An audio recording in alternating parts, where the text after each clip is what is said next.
십계명 두 번째 시간입니다. 어장관리 신앙이라는 제목으로 주일 메시지를 나누겠습니다. 사실은 오늘은 1계명만 살펴볼 건데요, 본문은 십계명 전체로 잡았습니다. 계속 읽으면 우리가 조금이라도 외울 수 있을 것 같아서 지난주에는 1계명만 보니까 암기를 잘하고 계시던데, 지난주에 설교를 한번 들었으니까 이제 2계명 암기가 가능할까요? 못하실 것 같아서 전혀 기대하지 않았고요. 그래서 제가 10계명을 조금 더 쉽게 외우는 방법이 없을까 고민을 하면서 찾아보니까 인터넷에 이런 방법이 소개되어 있더라고요. 화면을 한번 보여주시면 절대 잊지 않는 10계명 한번 우리 같이 읽어볼까요? 1절 나 외에는 다른 신을 두지 말라. 2, 이상한 우상을 섬기지 말라. 3, 삼가 하나님의 이름을 망령되게 하지 말라. 4, 사업을 하지 말고 주의를 거룩하게 지키라. 5, 오만이 아버지를 공경하라. 6, 육혈포로 살인하지 말라. 일종의 살인 무기래요. 7, 칠보단장한 여인을 간음하지 말라. 8, 팔로 도둑질하지 말라. 9, 구차한 변명으로 거짓 증거하지 말라. 10, 10원이라도 남의 것을 탐내지 말라. 이렇게라도 외우라는 거죠. 네. 우리가 10계명 강해를 한 주, 두 주 더해갈 때 지난주에 말씀을 드렸던 것처럼 이 하나님, 신앙 공동체, 생명, 성, 그리고 재산과 소유라는 우선순위가 여러분의 삶에 확고하게 세워지실 수 있기를 주님의 이름으로 간절히 축복합니다. 자, 그러면 이제 오늘은 첫 번째 계명에 대해서 좀 보겠습니다. 먼저 이 1계명이 어떤 말인지부터 봐야 되겠죠. 화면을 보시면서 출애굽기 20장 3절 말씀 같이 읽겠습니다. 시작. 너는 나 외에는 다른 신들을 내게 두지 말라. 이 원어로 보면 3절에 대한 번역이 틀린 것은 아닌데 조금 아쉬운 번역이에요. 너는 다른 신을 내게 두지 말라, 이 부분에는 문제가 없어요. 그런데 나 외에는 이라는 표현에 약간의 문제가 있는 것으로 보입니다. 틀린 해석은 아닌데 조금 아쉬운 해석이에요. 해석이 아쉬워서 3절이 가지고 있는 본래의 뜻을 약간 감추고 있는 것으로 보입니다.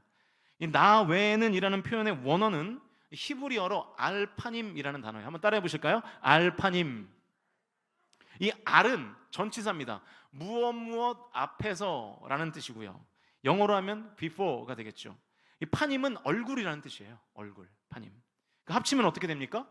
얼굴 앞에서, 내 얼굴 앞에서라는 뜻이 되겠죠. 그래서 원어의 의미를 살려서 3절을 읽어보면 이렇게 돼요. 원어의 의미를 살려서 다시 한번 3절 말씀 같이 읽어보겠습니다. 시작. 너는 내 얼굴 앞에서 다른 신들을 두지 말라. 너는 나 외에 다른 신들을 내게 두지 말라라는 문장과는 의미가 약간의 차이가 있어요. 그게 그거 아닌가 이렇게 생각하실지도 모르겠는데, 이 의미를 살려서 조금 더 각색을 해보면 3절 말씀이 이렇게 됩니다. 다시 한번 보여주시면, 너는, 같이 읽어보죠. 시작. 너와 나 사이에 다른 신들이 끼어들면 안 된다, 이런 뜻이에요. 이런 의미를 갖고 있는 뜻이에요. 그러니까 개역개정 성경에 번역된 대로 1계명을 이해하면 그냥 나만 섬겨, 나만 바라봐, 다른 신 보지 마, 이런 뜻이지만 원어의 의미를 살려서 1계명을 읽으면 성도가 하나님만을 바라보지 못하는 이유를 우리가 캐치할 수 있어요. 내 얼굴과 네 얼굴 사이에 다른 신의 얼굴이 들어와 있기 때문에 네가 나를 바라보지 못하는 거야 라는 메시지가 담겨 있는 거예요. 그래도 이해가 안 되시는 것 같은데 그림으로 한 번 더 설명을 해드리면, 화면을 보여주세요. 이게 개역개정에서 말하는 3절의 구도입니다. 굳이 그림으로 표현하면 이렇게 되는 거예요. 가운데 내가 있고 나의 오른쪽에는 하나님이 있어요. 그리고 나의 왼쪽에는 다른 신이 있는 구도로 3절이 읽히는 거예요. 그림을 하나 더 보여주시면, 원어의 의미를 살려서 번역한 것을 구도화하면 이렇게 됩니다. 하나님이 있고 내가 있고 나와 하나님 사이에 다른 신이 지금 끼어 있는 상태인 거예요. 이제 명확하죠. 자, 그러면 이 두 구도는 어떠한 차이를 나타낼까요? 개역개정의 구도로 1계명을 보면 하나님과 다른 신이 명확하게 구분이 됩니다. 하나님은 오른쪽, 다른 신은 왼쪽에 있기 때문에. 다른 신은 반대편에 있잖아요. 하나님의 뜻과 다른 신의 뜻이 아주 명확해지죠. 그러니까 여러분, 우리도 양심이 있기 때문에 이런 명백한 죄는 우리가 잘 짓지 않습니다. 누가 봐도 하나님의 뜻이 아니라 다른 신의 뜻이니까 그런 죄들은 잘 짓지 않아요. 다른 신을 그냥 쳐내고 말죠. 이 문제는 두 번째 그림인데요, 이 두 번째 그림에서는 어떤 현상이 벌어질까요? 다른 신을 보다가, 그러니까 나, 다른 신, 하나님 이렇게 되어 있기 때문에 다른 신을 보다가 고개를 살짝 돌리면 누가 보일까요? 하나님이 보이게 되는 거예요. 그래서 하나님이 아쉬우면 고개를 살짝 기울여서 하나님을 보고, 하나님이 아쉽지 않으면 다시 고개를 원위치해서 다른 신을 보게 되는 것이죠. 그러니까 이런 신앙을 뭐라 그래요? 하나님도 보고 다른 신도 보는 신앙을 어떤 신앙이라 그럴까요? 어장관리 신앙이다, 그렇게 말하는 겁니다. 이런 신학 용어를 누가 만들었을까요? 어떤 신학자가? 제가 만들었습니다. 제가. 어장관리 신앙. 여러분 연애할 때, 여러분의 연애할 때를 한번 떠올려 보세요. 어장관리를 해봤던 경험 있으십니까? 이거 아무나 못합니다. 좀 얼굴이 좀 잘생겨야 되고, 이쁘고 잘생겨야 되고, 좀 능력도 좀 있어야 돼요. 좀 돈도 좀 있어야 되고, 그런 사람이 주로 어장관리를 하는데, 저는 물론 못 해봤죠. 저도 못 해봤습니다. 교회를 또 어장관리 방식으로 다니는 분들도 가끔 계세요. 내 어장 안에 몇 개의 교회를 넣어놓는 거예요. 그래서 오늘은 교회를 하나 꺼내서 이 교회를 가봐야 되겠다. 내일은 저쪽 교회 그 주일 메시지의 설교 제목이 좀 신선한데 내일은 이쪽 교회를 가봐야 되겠다. 이렇게 하나씩 꺼내서 어장관리하는 신앙생활을 하는 거죠. 여러분 우리도 마찬가지예요. 하나님과 다른 신을 한 어장 안에 넣어놓고 하나님을 꺼내는 것이 유리할 것 같으면 하나님을 꺼내고, 다시 말하면 고개를 살짝 돌려서 하나님을 바라보고, 하나님을 바라보는 것이 유리하지 않을 것 같으면 고개를 틀지 않는 거예요. 그냥 우상을, 다른 신을 쳐다보는 거예요. 그래서 하나님께서 이렇게 말씀하시는 거죠. 너와 나 사이에 다른 신이 끼어들면 안 돼. 내가 너에게 어장관리 당하는 일은 있으면 안 돼. 너는 나도 보면 되는 것이 아니라 나만 봐야 돼. 그런 뜻이에요. 나만 봐야 돼. 여러분 신앙생활은 하나님도 보는 것이 아니라 하나님만 보는 것이라는 사실을 믿으실 수 있기를 주님의 이름으로 간절히 축원드립니다. 하나님 도의 신앙이 아니에요. 하나님만의 신앙이죠. 2008년에 개봉한 영화 중에 이 고인이 된 배우 김주혁과 손혜진 주연의 아내가 결혼했다라는 영화가 있었어요. 보신 분이 있는지 모르겠어요. 일처다부제라는 아주 심각한 화두를 던졌던 영화예요. 손예진이 뭐라 그래요? 남편 하나만 더.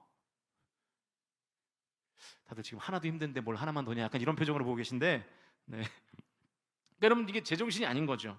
그 영화를 보면 김주혁이 결국 이 아내가 또 다른 결혼을 하는 것을 허락을 해요. 영화니까 뭐 이런 일들이 가능하겠죠.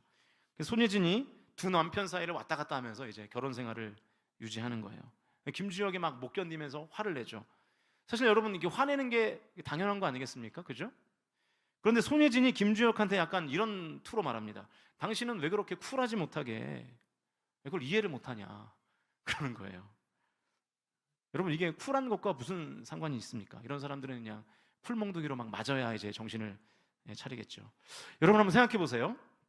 쿨한 남편이 나에게 이렇게 말하는 거예요. 여보, 일주일에 한 번쯤은 그냥 다른 남자 좀 만나고 와, 그러는 거예요. 그럼 여러분 어떨 것 같으세요?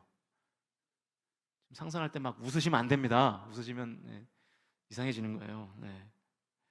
이건 남편이 아내를 사랑한다는 뜻일까요? 사랑하지 않는다는 뜻일까요? 사랑하지 않는다는 뜻이죠. 그래서 하나님은 이스라엘 백성들에게 1계명에서 이렇게 말씀하시는 거예요. 너 나만 봐야 돼. 네가 다른 신도 보는 것을 나는 견딜 수 없어. 내가 널 그 정도로 사랑해. 이렇게 말씀하시는 것입니다. 그런데 후에 이스라엘의 역사를 보면 그 이스라엘을 향한 하나님의 그 사랑 고백에 이스라엘이 어떻게 반응하나요? 다른 신들을 보기 시작하죠. 우상들을 만들기 시작해요. 가나안의 비와 풍요의 신 바알을 섬기잖아요. 하나님과 바알을 그들의 신앙이라는 어장 가운데 넣어놓고 취사선택하는 거예요. 이게 중요한 것은 뭐냐면 왜 그랬는가인데요. 왜 그랬는가? 전능하신 하나님을 앞에 두고 왜 이스라엘 백성들은 하나님과 나 사이에 가나안의 신 바알의 얼굴을 끼워 넣었을까요?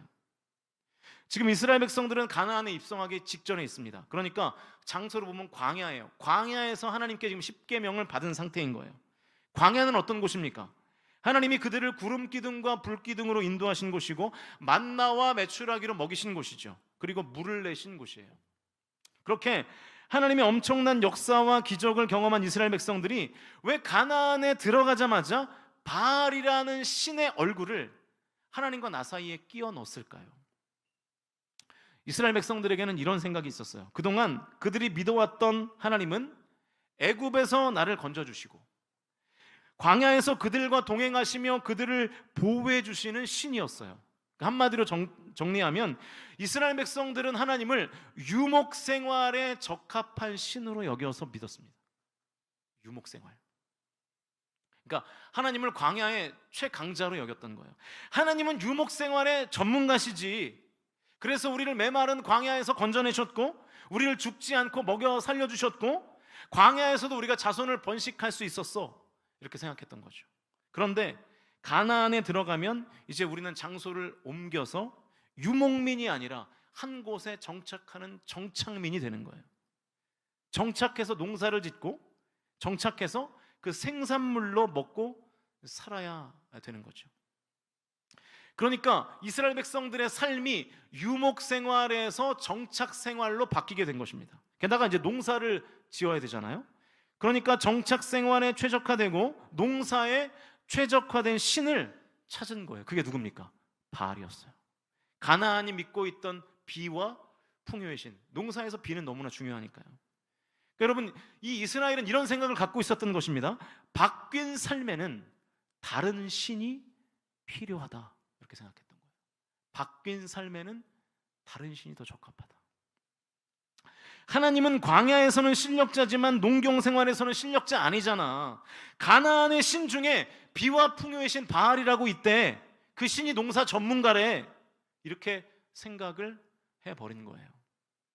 농경 사회에서는 바알이라는 다른 신이 물질의 풍요를 그들에게, 이스라엘 백성들에게 가져다 줄 것이라고 생각했던 것입니다. 그래서 바알 신을 그들의 신앙 리스트에 딱 넣은 거예요. 마치 이런 것과 똑같습니다.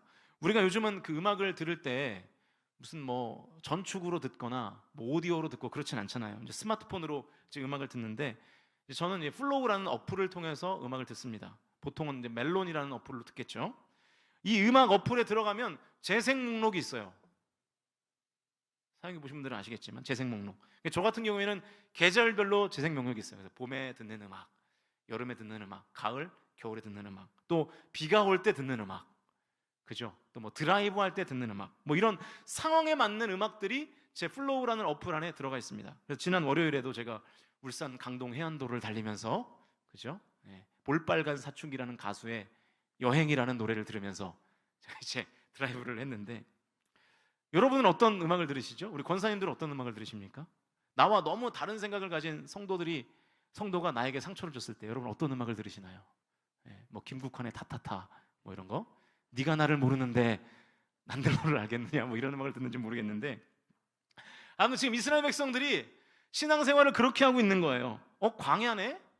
광야에는 하나님이지. 하나님을 꺼내고, 농사를 지어야 되네? 농사에는 바알이지. 그 바알을 꺼내는 거예요. 지금 그렇게 신앙생활을 이스라엘 백성들이 실제로 했죠. 그러면 중요한 것은 이겁니다. 이스라엘 백성들이 그 판단이 맞느냐는 거예요. 정말로 하나님은 광야에서만 최적화된 신인가, 농경 문화에서는 바알이 우리에게 물질적인 풍요를 갖다 주는가 하는 것이죠.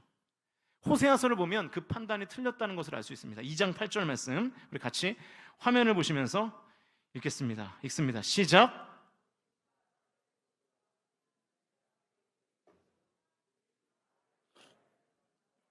내가 그에게 더하여 준 것이거늘 그가 알지 못하도다. 여기서 나는 누구죠? 하나님이시죠. 하나님이 지금 이렇게 말씀하시는 거예요. 새 포도주와 기름 그거 내가 준 거야.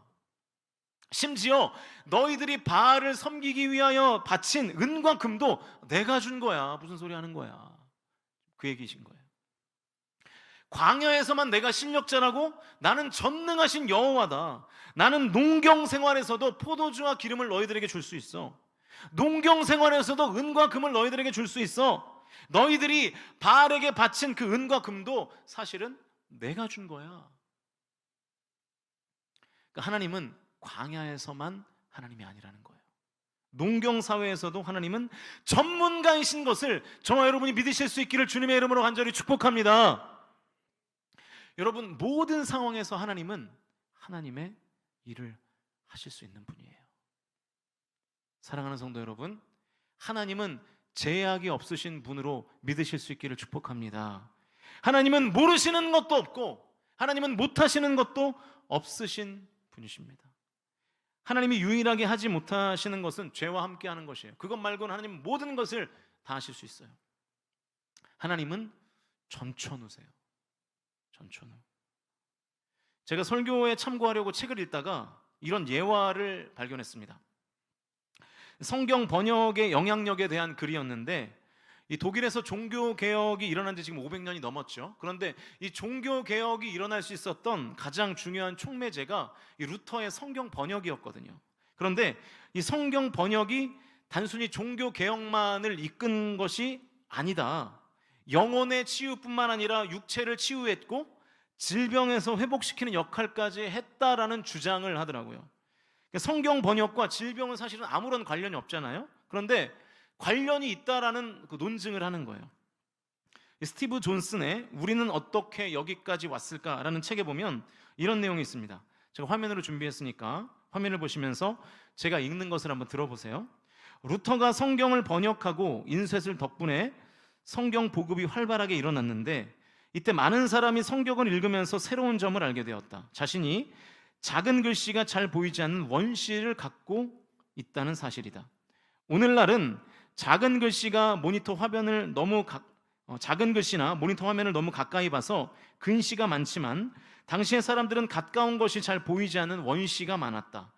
원시를 극복하기 위한 방법이 수도원에서 성경을 연구하고 필사하는 수도사들을 중심으로 퍼져나갔는데 바로 볼록 렌즈를 사용한 것이다.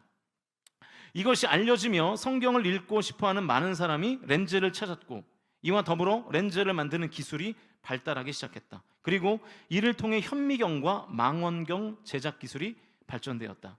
이는 항해술의 필수품인 망원경의 발달과 눈에 보이지 않던 세균의 발견에 결정적인 역할을 한 현미경의 발달로 이어졌다. 이로 인해 당시의 원인을 모르고 앓던 많은 질병과 죽음의 원인이 바로 세균 때문이었음을 알게 되고, 이를 통해 많은 사람들이 병든 몸을 치유하게 되고 질병을 예방하여 건강할 수 있는 혜택을 보게 되었다. 이게 그 책의 내용이에요. 성경이 번역되기 시작하면서 이런 일들이 점점 더 파생되어서 가능해졌다는 아주 실증적인 조사인 것이죠. 여러분, 제가 드리고 싶은 말씀은 이겁니다. 하나님의 이야기인 성경을 번역만 해도 성경과는 아무 상관없는 현미경과 망원경이 발명되어 과학의 발전에, 의학의 발전에 공헌을 하게 되고, 그래서 결국 성경과는 아무 상관없는 질병도 치유하게 되는데, 성경의 주인공 되신 하나님께서 왜 질병을 못 고치시겠어요? 왜 물질을 못 주시겠어요? 다시 한번 분명히 말씀드립니다. 하나님은 모르시는 것이 없고 못하실 일이 없는 분이라는 사실을 저와 여러분이 분명하게 믿으실 수 있기를 주님의 이름으로 축복합니다. 여러분, 하나님은 전천후세요. 성경에서 창세기부터 요한계시록을 이렇게 쭉 상상해 가면서 그 각 권에 있었던 그 유명한 그 사건들만 봐도 하나님이 전천후시라는 사실을 우리는 분명히 알 수 있습니다. 하나님은 어떤 특정한 상황의 전문가가 아니라 모든 상황의 전문가라는 것을 우리는 알게 돼요. 하나님은 이 세상을 창조하셨습니다. 하나님은 창조자세요. 하나님은 난공불락 여리고성을 무너뜨리셨죠. 특출난 군대의 지휘관이셨습니다. 하나님은 또 나오미와 룻이라는 어려운 가정을 먹여 살리셨어요. 하나님은 구제 활동가 하셨습니다. 가나안에서 곡식을 얻게 하셨어요. 하나님은 숙련된 농부셨죠. 열왕기를 보면 하나님은 선한 왕과 악한 왕을 아주 철저하게 구분해서 사역하실 수 있는 사람이었습니다. 인재가 누구인지를 아셨죠. 하나님은 아주 선구안이 좋은 헤드헌터셨습니다. 또 메시아에 대한 예언을 보면 하나님은 상담가시죠. 기묘라 모사라. 이걸 영어로 보면 원더풀 카운셀러로 번역이 되어 있습니다. 놀라운 상담가. 하나님은 상담으로 우리를 위로해 주시는 분이십니다. 신약으로 넘어가 볼까요? 하나님은 물을 포도주로, 물을 최상급 와인으로 만드신 분이었죠. A급 양조자셨습니다. 베드로에게 그물질을 훈수할 수 있을 정도로 잔뼈가 굵은 어부셨어요. 또 수많은 사람을 치료하는 의사셨습니다. 여러분, 하나님이 못하시는 게 뭡니까? 하나님 모르시는 게 뭐예요? 하나님이 모르시거나 못하시는 영역은 존재하지 않습니다. 그러므로 우리가 어장관리할 필요가 없어요. 어장관리 신앙을 가질 필요가 없어요. 플레이리스트를 여러 가지 가질 필요가 없어요. 하나만 갖고 있으면 돼요. 하나님이라는 플레이리스트. 그러므로 사랑하는 성도 여러분, 모든 상황에서 오직 주님만 바라보실 수 있기를 주님의 이름으로 축복합니다. 다른 신들을 하나님과 나 사이에 끼워 넣을 필요가 없는 거예요. 이스라엘 백성들이 가나안에 들어가면 바알이라는 다른 신을 끼워 놓을 것을 하나님이 미리 아셨기 때문에 아직 가나안에 들어가지 않은 광야에서 첫 번째 계명에서 이 얘기를 지금 꺼내시는 거예요. 얘들아, 너와 나 사이에 다른 신의 얼굴을 두지 마, 이렇게 말씀하시는 거예요. 다른 신을 다른 말로 하면 우상이겠죠. 자, 지금 여러분의 삶에서 하나님의 얼굴을 정확하게 가리고 있는 우상이 뭡니까? 그 우상 때문에 내가 똑바로 서 있으면 하나님을 바라보지 못하게 만드는 그게 뭔가요? 그게 있어야 살 것 같아서 하나님과 나 사이에 다른 신, 그 우상을 끼워 넣었다면 오늘 이 시간 그 다른 신을 하나님과 내 얼굴 사이에서 빼버리는 결단이 있으시기를 주님의 이름으로 간절히 축원드립니다. 여러분, 반드시 기억하세요. 하나님은 전천후이십니다. 하나님은 모든 상황에 전문가이시기 때문에 다른 신, 다른 우상이 필요 없어요. 하나님 한 분만으로 충분합니다. 할렐루야. 내가 어떤 상황에 처해 있을 때 오히려 다른 신이 들어오면 오히려 망하는 거예요. 여러분, 이스라엘이 결국 그것 때문에 망하지 않았습니까? 이스라엘 역사를 보면 북이스라엘과 남유다가 망한 이유는 아주 심플해요. 1계명을 어겼기 때문에 망했어요. 하나님과 나 사이에 다른 신을 끼워넣고 하나님과 나 사이에 강대국을 끼워놨기 때문에 북이스라엘과 남유다가 망한 거예요. 그래서 나라 전체가 속국이 되어버린 거죠. 다 포로가 되지 않습니까? 그래서 여러분, 엘리야가 열왕기상에서 이스라엘 백성들에게 이렇게 소리칩니다. 18장 21절 같이 하나님께서 나에게 주시는 음성으로 듣고 같이 읽어보겠습니다. 시작. 엘리야가 모든 백성에게 가까이 나와 이르되 너희가 어느 때까지 둘 사이에서 머뭇머뭇하려느냐? 여호와가 만일 하나님이면 그를 따르고 바알이 만일 하나님이면 그를 따를지니라 하니 백성이 말 한마디도 대답하지 아니하는지라. 사랑하는 여러분, 오늘도 또 머뭇머뭇 하시겠습니까? 오늘도 또 망설이시겠습니까? 여러분, 여러분의 가정 오직 하나님께만 맡기실 수 있기를 주님의 이름으로 축복합니다. 여러분의 가정이 망가진 이유는 하나님께 맡겨서 망가진 게 아니라 하나님께 맡기지 않았기 때문에 망가지는 거예요. 여러분의 자녀요, 하나님께 맡기세요. 하나님께 맡기면 자녀들 주님 안에서 올곧게 자라갈 줄로 믿습니다. 하나님이 자녀 양육의 전문가세요. 고난이 닥쳤습니까? 하나님은 고난의 전문가예요. 하나님께 그 고난도 맡기실 수 있기를 주님의 이름으로 축원드립니다. 이제 말씀을 정리하겠습니다. 너와 나 사이에 다른 신을 두지 말라는 이 계명은 마치 우리 옷의 첫 단추와 같습니다. 이 1계명이라는 단추를 잘 끼워야 나머지의 단추도 제 구멍으로 잘 찾아 들어갈 수 있는 거예요. 그러니까 1계명을 못 지키면 다른 계명은 뭐 말할 것도 없어요. 못 지키는 거예요. 그래서 1계명이 첫 단추인 것입니다. 예를 한번 들어보면 하나님과 나 사이에 다른 우상이 껴들었다고 합시다. 그 우상을 뭐로 해볼까요? 제일 퍼뜩 생각나는 게 돈이니까 돈으로 한번 해보죠. 하나님과 나 사이에 돈이라는 우상이 끼어들었어요. 그러면 4계명까지는 뭐 두말할 것도 없겠죠. 하나님과의 관계니까 다 망가져 있겠죠. 그럼 5계명, 부모 공경은 어떨까요? 돈이 우상이 되어 있는 자녀가 부모를 공경할까요? 돈의 유무로 부모 공경을 할지 말지를 결정하겠죠. 지금 그런 일들이 이미 일어나고 있지 않습니까? 돈이 많은 부모는 잘못이고 돈 없는 부모는 나 몰라라 하고, 돈 많은 부모가 그 돈을 자식에게 주지 않으면 자식이 그 부모를 죽이고, 뭐 그런 일들이 이미 일어났고 지금도 일어나고 있고 앞으로도 더 많이 일어날 거예요. 6계명 살인하지 말라. 돈 때문에 사람 죽이죠. 7계명 간음하지 말라. 성과 돈은 아주 긴밀하게 연결되어 있습니다. 8계명 도둑질하지 말라. 당연히 못 지키고요. 9계명 거짓 증거. 돈 때문에 거짓말하는 사람들이 얼마나 많습니까? 10계명 돈이 우상이 되면 이웃집을 탐하는 것은 당연한 것이겠죠. 여러분 기억하십시오. 1계명이 무너지면 다 무너지는 거예요. 그래서 하나님과 나 사이에 다른 신이 들어오지 못하도록 하는 계명이 이 첫 번째 계명으로 들어와 있는 것입니다. 사랑하는 성도 여러분, 여러분의 가정에 10계명의 이 첫 번째 계명이 무너지지 않기를 주님의 이름으로 축복합니다. 가장 중요한 계명이에요. 여러분의 자녀를 이 1계명에 올인하도록 키우십시오. 그러면 나머지 계명, 우리 아이가 탈선하는 것, 우리 아이가 잘못되는 것, 다 거기서 조정이 되는 것입니다. 우리 성관 공동체에 속한 가정이 하나님과 나 사이에 다른 신, 우상을 끼워 넣는 어장관리하는 신앙을 과감하게 버려서 나를 행복으로 이끄시고 모든 위험으로부터 나를 보호하시는 하나님의 인도하심과 하나님의 섭리를 경험하실 수 있기를 주님의 이름으로 간절히 축복합니다.